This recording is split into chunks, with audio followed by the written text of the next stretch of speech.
Hey, and welcome to the podcast. Today, I have the privilege of sitting down with Will Sherman, and Will is the director for Fort Worth for First Priority Groups. And if you're like me, I didn't hear about or know about First Priority until a couple years ago. But First Priority has been on the scene on campuses across the country and across the world for a long time. But they are just still trying to get into different areas, and they just hadn't reached my area personally. And so it was really, really cool to learn more about First Priority and what they do and how they do the same thing as other campus ministries, but do different things as well. And so I'm sure in this conversation, we'll talk a little bit about that. But the focus of today's conversation is very much just the idea of probably what drives First Priority, and that is students reaching students. And so, with that, why don't you just give us a brief idea of what First Priority is, how that's y'all's mission, students reaching students, and then how that kind of pans out in y'all's ministry?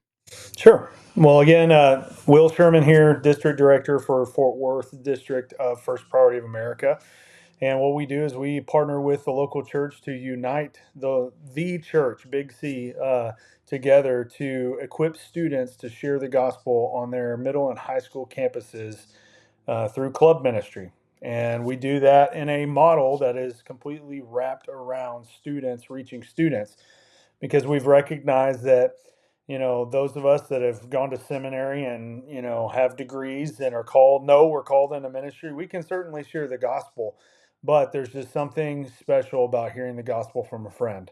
And so while we're in youth ministry, we tend to be in our offices and we're planning events and we're planning what we're going to talk about on Wednesdays. What are our students doing? Yes, they're going to school, but just as we can live out our faith and minister along the way in our vocations, these students can be sharing the gospel in their 9-month mission trip that they spend at their school. And so we want to equip and empower those students to share the gospel again through clubs on their school campus during non-academic times. And it's completely student led, which is why we say it is students reaching students. In the Fort Worth district, we've been able to see now 557 students that have shared the gospel and or have decided to follow Jesus from hearing the gospel from a friend. And that's in the past 3 years of our ministry here. I've been in Fort Worth now for 3 years. Been in youth ministry for this is my 27th year doing youth and worship ministry. And I remember starting out, whenever I was in high school and I knew what my calling was. I had just recently fully surrendered to the Lord and my relationship with Him. And I was like, man, why don't we do like church at school? And, we don't use that kind of language with First Priority because we want people who don't want to go to church to show up to club because we want to reach the lost. But at that moment in time, when I was 16 years old, we even called it Bible Club. And we just started doing Bible studies on campus. And we were writing our own lessons. And now that I'm in the position that I'm in, I recognize that I would have loved a ministry to come alongside us and say, here is a lesson plan, here is a strategy, here is a structure so that you, A, don't feel like you have to do it all alone. B, don't feel like you have to have some kind of special seminary degree in order to do it. And C, realize that there's plenty of resources out there to equip you to live on mission now as a teenager. And so it's a really great ministry. We really enjoy. I enjoy being a part of it. If there was a better way to reach campus for the gospel, that's what I'd be doing. And coming from a long tenure in youth ministry and working on as staff at a church, I wouldn't have come to this ministry if it didn't connect back to the local church. And so, super excited about seeing students not only come into a relationship with Jesus from students reaching students, but then those new believing students getting connected to the local church because of our strategy that we put in place. Yeah, no, and I totally agree. And I think that's one of the beautiful things that I've learned about First Priority is the fact is there's a ton of different campus clubs or campus churches, for lack of a better word, but there are quite a few of them that don't. Uh, their actions don't speak as loud as their words do, and they will say that they are pushing back to the church, but it seems like that is an actual priority with First Priority, which is really cool. And like I said a little bit ago, even though you're in Fort Worth, I mean, First Priority is practically global, correct? So y'all Yeah. reach. Okay. So yeah, so there's First Priority movements all over. There's campus clubs all over the globe, which is a really really cool opportunity. And that it's that whole drive and that whole focus behind students reaching students, and I guess teaching students to live on mission, Yes. to where they understand what they're doing, they understand why they are doing it, and then, like you said, you're just equipping them with resources and opportunities to do that. And so, I guess that would be my first question, though, is for the youth pastors listening to this, because I think youth ministry has a hand in making you succeed, but also a hand in coming alongside you to work with you. How do we work to make students understand how to live on mission? Okay. Well, first of all, we can't do this without the local church. We start with a local church, finding students to get clubs started. When new students come into a relationship with Jesus, we need a place to put them because we are evangelical. We are evangelism focused. And then we're not trying to indoctrinate, we're not trying to baptize or disciple. Our leadership model equips believing students with how to share the gospel. And those new believers, we want to put them back in the church to learn everything that they need to know, and we partner with any church that is believes Jesus is the only way to heaven and is evangelical, because we believe that the body of Christ needs to come together in this. Um, so the way that really we can do this is have conversations about. I typically go cold turkey. I'll go find a church, meet with youth pastors because we love to network youth pastors. Again, we want to unite the local church. We want to network with youth pastors. We want to keep our finger to the pulse of ministry. But I would typically go to a youth pastor and say, "What schools do you have in your youth group?"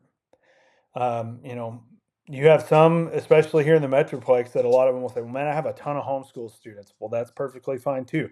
Obviously, we're not running clubs at homeschools, but there are co ops, and those homeschool students can come on campus to a public school and help with a club. They just have to sign in like other adults coming on. Um, but I'll say what schools have you got? We'll kind of target what schools do the students attend, and we want to be a part of and help them getting those clubs started. But then, what schools is the church trying to impact? Because we recognize that especially again here in the Metroplex, we have youth ministries that have 26 schools represented in their youth ministry, and obviously none of us have the capacity to be on that many campuses every week in and out, but to be able to say we can help your students to go and start clubs. They have friends, they go to other churches, and other churches can get involved, and again uniting the church. I don't have to be a club coach at every single one of my student schools. I can be working with another youth pastor from another church across town that has more students there, or that's the church or the school that church wants to engage. And so we also want to make sure that we can help the youth pastors that we call club coaches to engage in a campus. And we call them coaches because once they get on campus, I mean, the students are the players in the game. The club coaches, those youth pastors are just going to do just that, coach. I give the example of like micro soccer. If you've ever watched micro soccer, little kids out there, 3 and 4 year olds just running around, going every direction, kicking the ball in their own goals some of the times. And the coaches will be on the field even. They will get as close as even hands on shoulders going, go this way and that way, but they're never kicking the ball because they're not the player. And That's good. so we can be as intimate as we need to be with the instructional leadership and guidance of those student leaders, but it's still their club, and we want them to lead because they can. And I think that's, coming from a long history of pride and arrogance in, the faith and going, man, I love having a mic in my hand and talking and being on stage. It's like these students know what they're doing, and it doesn't need to be me. because students reaching students is such an easier model. And especially with Gen Z right now, they listen to one another. They are led more closely by their peers than they are their previous generations. And so we need to lean into that and equip students to help in that mentoring process, that ministry process to their peers. Yeah, and I so definitely, and I've had a couple students here and there that have wanted to start things at their campuses. We've had students go through admin and submit official documents to make them official clubs and everything to that nature. But one of the repeated things that comes up, and I'm curious on how y'all address this, if Mhm. it's a we empower the youth pastor to go back and actually talk to these students, or if you have a hand in this. One of the biggest things that I always hear is this mindset of I can't do it every week. I'm too busy, or I don't want to do it because like I'm gonna be by myself. And you talk about these friend mindsets. So your networking churches. So how does this come in? So like say just for the instance of like say I'm wanting to set up a first priority. I have a student that is on fire for Jesus, living it out in her church. And she is wanting to take it to her campus. Walk me through the steps of how this becomes an operation, and how does first priority come in and help equip the student for success in that opportunity. For sure. Well, so first of all, I'd go to that student and say, well, it takes 3 to 5 students in order to, we used to call it a petition, but apparently that's aggressive language these days, having a petition. But it's a letter and charter that we have available on our website, firstpriority.club. And under our resources link at the very bottom of the page. And in that letter and charter, it gives space for that. The charter really explains like the bylaws of what it looks like, what a club is going to be, and then a spot for 3 to 5 student signatures. So if it's one student that's fired up and you're like, man, that's the only one at this school that I have in my youth ministry, they typically have friends that are believers and can go and talk to those other students that go to other youth ministries and get them excited about it, get them on that letter and charter, and then they've got to find a faculty sponsor. They've got to find someone that represents the school that's going to be the referee in the game, so to speak, that will help them to find a place and time to meet. And again, I mentioned we can meet any non-academic time. So that's before school, after school, during lunch, during advisory, any time where there's not teaching going on and we're not interrupting the academic day, we can meet as a club. And so once those 3 to 5 students, that faculty sponsor, come up with a time and place that they're going to meet, they put all of that information on the letter and charter.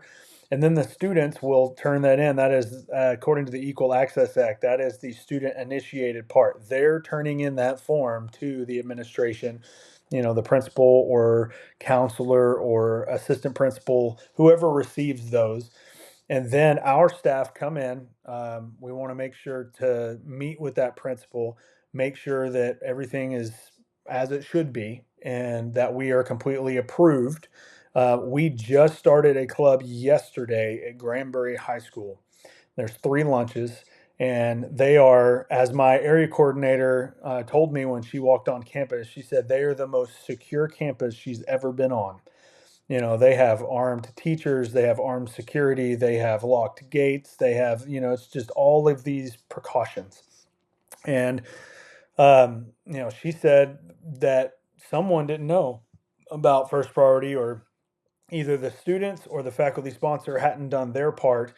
And therefore, there were a lot of questions. And I asked my recorder, I said, well, did you go in and get it approved? And she assured me, yes. And even the campus said it is approved, but the students were supposed to do this extra step according to the school, which is not something that we would know about, but the students would, as they walk through this process. But once all that process is going, then we start club. And so what we try to do, every beginning of each semester is ideal, but definitely before the start of a school year, we'll do a full blown training with all of our adults and students. We'll let them know, well, this is what the curriculum is for this year, or our lesson plan. Curriculum apparently is an abrasive word too.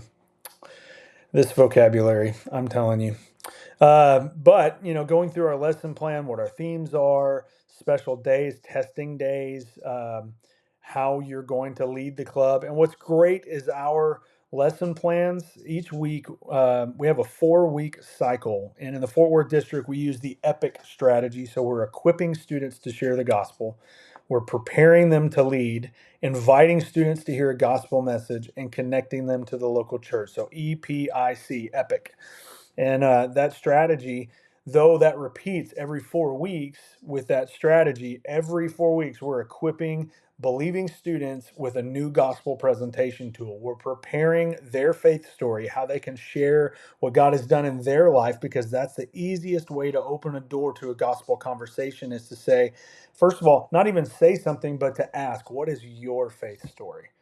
Because when you can build that relational equity with someone that's knee to knee with you across the lunch table, then they typically ask what yours is, and you have the opportunity to share your faith story, which is intertwined with the gospel, and then have the opportunity to share the gospel of Jesus because of opening that conversation. So we're preparing faith stories in that second week. The third week is an everybody club. We want anybody that's breathing in the school to be invited to come into club. And we're very cautious with our language. We're not saying come to Jesus Club, because if you don't believe in Jesus, we want you to come. We're not coming up calling it a Bible club. If you don't believe in the Bible, we still want you to be a part.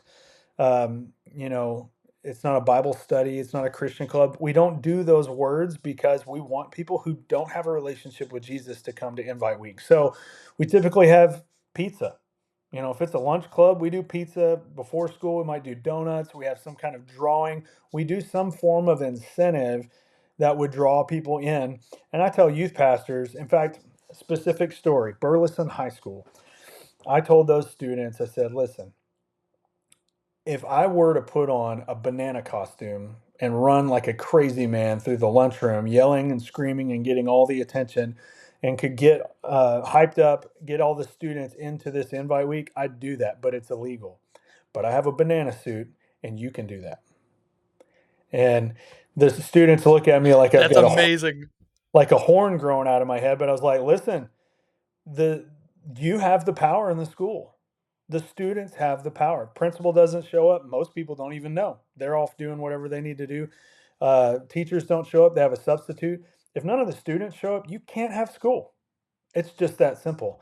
Now, we, especially as followers of Christ, need to take advantage in the best ways, in good ways, of that authority that the students have. But where we want to go in and do all of the things as an adult, we can't do that. But the students can, which is why we lean into that students reaching students model. So that invite week, they're inviting people to come in. Students are sharing their faith stories that they've been working on. They're sharing the gospel, maybe with that new tool that they just learned during Equip Week.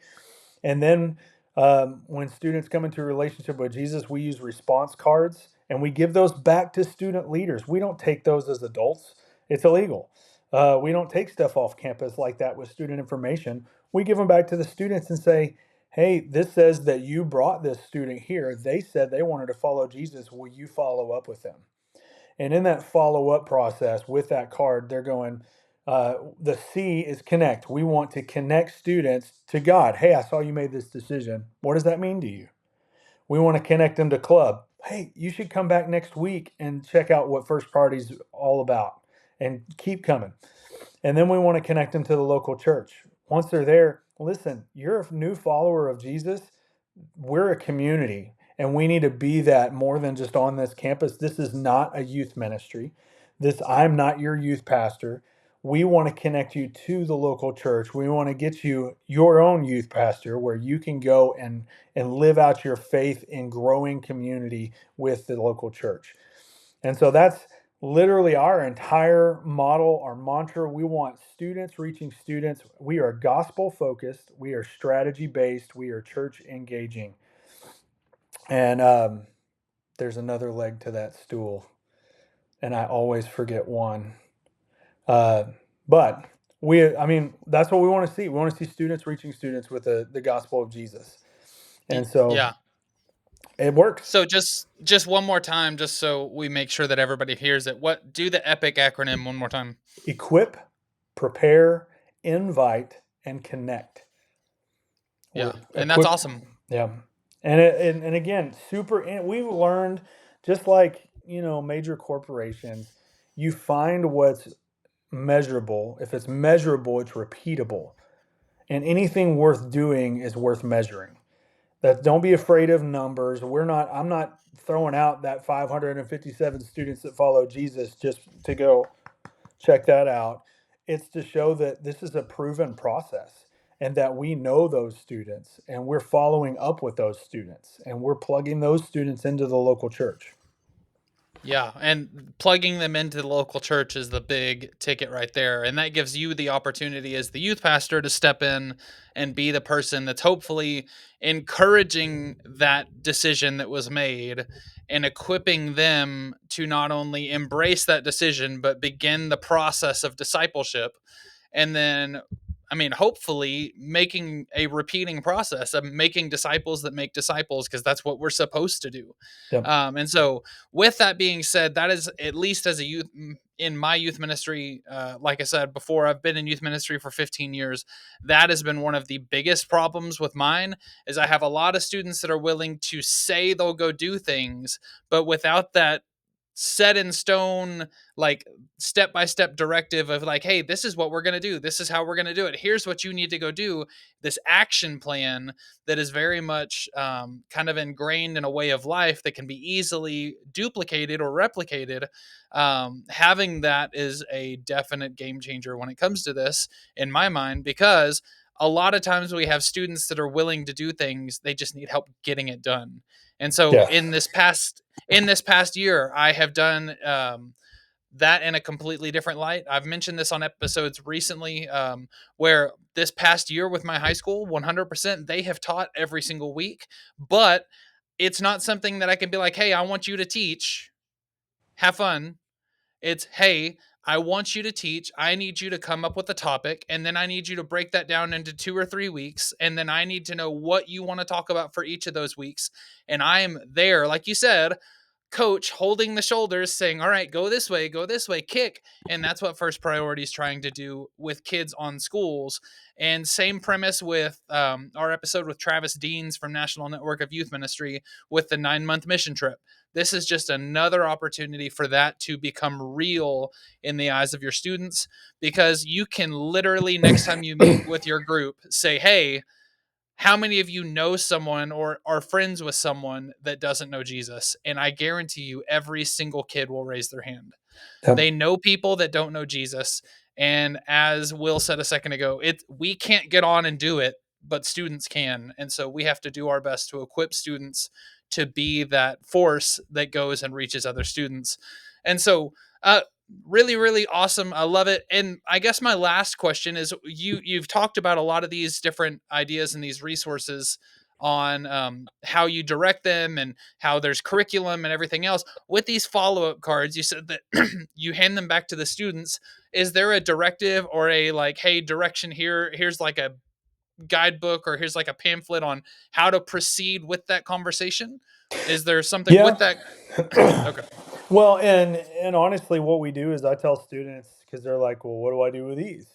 I'm like, well, you know these students, and so go ask them, and even hold the card so there's evidence that, hey, I saw that you made a decision. What is your decision? What did that decision mean to you? And our 5 different decisions that you can make, and we really only follow up with 3 of these. So the first one is, today I decided to follow Jesus for the first time. The second one, today I reaffirmed my faith in Jesus, rededication. Then the third, I have questions about the gospel. And then the fourth is, I've already, you know, have a relationship with Jesus. And then the last one, I'm not interested. Okay. So out of those 4, we're following up with the first one. Today I follow Jesus for the first time. So what does that decision mean to you? And if that student goes, I don't know, I just checked the first box because I thought that's what you wanted, that gives that student the opportunity to then share the gospel again and have that in-depth conversation and let them know what Jesus did on the cross for them, and that resurrection paid for them to have a relationship with him. And so then the second one we follow up with is the third choice, which is, I have questions about the gospel. Well, that's pretty simple. Well, what questions do you have? And that's where club coaches are vital, because sometimes those questions the students can't answer them. And we tell the students it's okay to say, I don't know. It's okay to not know. And that's a perfect opportunity to lean on that club coach who might have the answer. And if they don't have the answer, hopefully they'll be humble enough to say that they don't. And they will continue to dig until we get the answers to that student.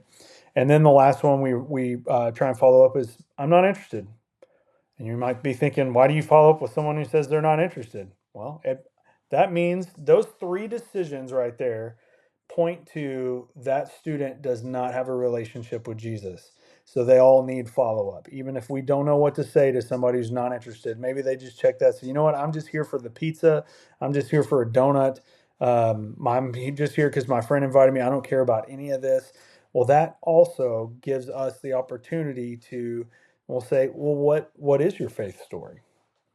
And unpack that and build that relationship. Invite them to, I realize you weren't interested. I realize we had pizza and we're not going to necessarily have that every week. Like, we're not going to have that for Connect Week, but would you come back? Would you be a part of this? And, try and grow that and build that relationship. So then you have the equity to be able to share the gospel further with that student. Yeah, and I mean, all else fails, hey, next month we're gonna have pizza again. We'd love to see you there, kind of thing like that. Exactly. Yes. And so, yeah, and I that's awesome. So with that, I mean, obviously, this is. It seems like this is something. It's not something that is cut and paste. I don't like that terminology. But it is something that has been tested. Like you said, you have results. You know the routine and the rhythms of how this works. You've had multiple campuses get started. How many campus clubs do you have currently in Fort Worth? And if you know it, just for a I guess a scale, we'll just go for the state of Texas too. How many first priorities, if you know those? Well, so I think I can answer pretty intelligently on. Well, first of all, for Fort Worth, we just started a 39th school campus, and we have 58 clubs. And the reason those are different is because I have my kids' high school in Mansfield has four clubs during all four lunches, so a club in each lunch. So that's one Okay. campus but four clubs. So that's why we have 39 campuses and 58 clubs. And so, yeah. Then nationally, we have over 1,000. I think it's over 1,100 clubs nationally. And Okay. right now, we see around, I think it's around over 30,000 students that attend clubs each week across the nation. That's So awesome. it's it's very impactful. And let me just clarify. Listen, we want to be everywhere, but we also are extremely intentional with how we start in a new area, like Abilene. We are Yeah. coming. I can assure you with confidence. We have some national board members that they are from Abilene and love the area. We're like, why aren't we there? And so we know that the funding is there for our ministry, but we're pacing ourselves because we recognize what success looks like has to be intricately in this process.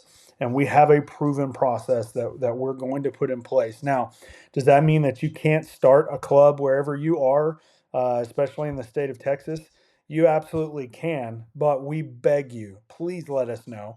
We want to come alongside you. We want to help you. We want to resource you. We even have an online training that you can go and be a part of to know exactly what you need to do. Any of our Texas staff, because we are also, this is the cool thing, and Texas folks will be proud of this.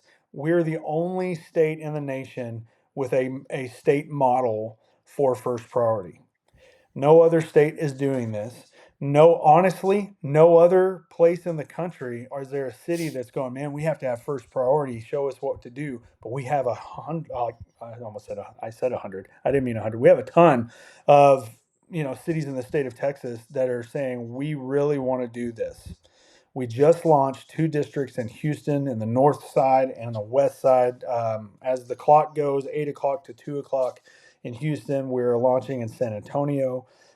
In the next few months, we're aiming to launch and get things going in more of the Dallas side of DFW, in Abilene, in San Angelo. Um, we're moving and shaking. And so, that's something to kind of hang our big old 10-gallon hat on is that Texas loves first priority and is moving on. But just let us know if you're a youth pastor and you want to connect, please, please, please reach out. We would love to connect with you. We'd love to get you started and let you know how you can have your students reaching students with the gospel. It is a fantastic program. It's repeatable. It's doable everywhere. So if you have students, you know what? If you don't have students and you're a youth pastor and you're going, I don't really have much of a youth ministry. Or if you're a pastor and you're listening to this and going, we don't even have a youth pastor because we can't afford one. We don't have students. You can still be involved as a club coach at your school because, again, we're trying to give students back to the local church. This is a great opportunity for you to go and be a minister on a school campus and love on some students as they reach other students, and it might grow your fellowship. You might develop a youth ministry out of this. It's just a fantastic model. I'm so grateful to be a part of this. I don't know why anybody else does anything else with their life. It's just like the greatest job ever. Yeah, no, and that's I mean, it's like you said, it's been proven. There is a rhyme and a reason to what you do, and then lastly, with the importance of it is you're not making groups to pat yourself on the back. You're making groups to empower and equip the local church to be the ones that are taking taking these kids that are making decisions and beginning the discipleship process. Because I think for a long time we had this. I know this is something that Greg Steer talks about all the time. We have this like battle between like evangelism versus discipleship, and it's this mindset of you can't really have one without the other. Right. Like it's going to fail if one doesn't exist. Yep. And so this mindset is a tried and true focus, but it goes back to the gospel. It goes back to the early church in Acts. There has to be people that are willing to take the stand and invite people to know Jesus, but then there has to be a body of believers that is there for support, is there for discipleship, is there for growth. And first priority seems to be wanting that as much as churches want that, which is a great thing. And so, lastly, I ask all of my guests to do this, and you've been in youth ministry for a long time. What is one word of encouragement that you would give for any youth pastor or pastor that is listening to this? And then, how can people that might want to know more about First Priority get in contact with you so they can get more information? Okay. Well, I'd say, especially in this stage of my ministry and my life, my best piece of advice that I could give to youth pastors is, for one, stay the course, but recognize that you need to get to neutral in your life before you can get to that course. And that comes from a book called Sacred Pace, which I highly recommend. That, we think a lot, stay the course, stay the course, stay the course. But how do we get to the course that God wants us? Sometimes, with me, I'm very driven. And, we were just at that Accelerate event. And to have someone say, don't, James tells us, don't just be hearers of the word, but be doers. And then he goes back and says, but don't just be doers either. And I'm going, wow. And then you mentioned, you were really desiring for youth pastors to pray more instead of doing. And I put those two together and I'm like, that steps on my toes so much. And to realize that as a doer, I'm praying and I'm hearing what the Lord has for me, and then I'm taking it with my own intuition, my own traits, and I'm running with it. And I'm just going as hard as I can instead of going, okay, now Lord, what would you have me do with this? And so when I say stay the course, hang in there. It's hard. Students, the generation that is in front of us and is coming are different than any other generation before. Stay the course. But in order to do that, you've got to let go and you have to lead with an open hand. And so all of that wraps around a message of humility. So maybe that's the key. But that's what I would encourage you to do. Stay the course, but get to neutral and allow the Spirit to move you where you need to be. As far as how you can reach me, I would love to connect with you. You can find all of my information at fpfortworth.org. That is our website, fpfortworth.org. I'm on all the social medias. Our first priority handle for Instagram is first priority FTW. I'm on Instagram as cross-eyed comm, as in cross-eyed communications. My student ministry for the longest time was cross-eyed student ministry, and I just developed that into my speaking and worship ministry to being cross-eyed communications, cross-eyed comm. So feel free to connect with me, shoot me a DM, let me know what your needs are. Listen, if you never do first priority, first of all, yes, I'll be upset. But I have such a heart for equipping equippers, and I love youth pastors. I've been in the trenches with you, and I just want to love on you. So even if it's just to reach out and say, you know what, I have a prayer request, or I need to talk to somebody who's not in my circle about this circumstance and just vent. If that's you, reach out, please. That's awesome. Yeah, and we've said that time and time again on this show as well. We are firm believers that everybody has a voice in ministry, but at the same time, sometimes that voice needs just a place to be Yeah. or a place to vent. We can all learn from each other, but we should all be there to support each other as well. So you can like Will said, reach out to him. You can also reach out to us if you need that person. We'd love to start that opportunity, not only to just interact with you, but maybe help you with the networking aspect to find other youth pastors in your network where you can have that voice shared among people within your community as well. Will and I are both involved in National Network of Youth Ministries, Yeah. and we are both very, very much involved in getting the state of Texas, especially with youth pastors, more connected. So longevity happens. So youth pastors stay put longer. So more life change can happen. Because we've talked about it before, that sweet spot where ministry really seems to kick is about that 3 year, 3.5 year window.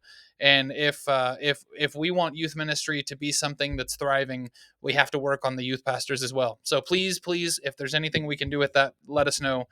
You can contact either of us. But that is all we have for this episode. Will, thank you so much for coming on. And if this is your first time listening, we thank you for being here. We love the fact that you joined us.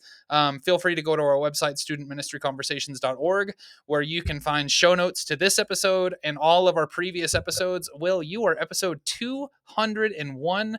You are the first episode of season 5, and we are super excited about getting started with this. But with season 5, we also talked about some new changes. And so even though we're going to continue doing guest interviews like Will, we're also going to be doing some other things with our time, as in we're going to do more roundtable discussions with the hosts to provide a little more roundtable content discussion on different topics in youth ministry, as well as just different things that you, the listeners, have brought up to our attention. So feel free, if you have a topic that you want discussed, to email us, or if you'd like to be a guest like Will on our show in the future, you can reach out to us. You can reach out to me specifically, Brent at studentministryconversations.org. But thank you for listening to this episode. Thank you for being a part of this. And thank you for continuing on in youth ministry or ministry, wherever you are. We're praying for you. We're thankful for you. And we hope that you have a great week.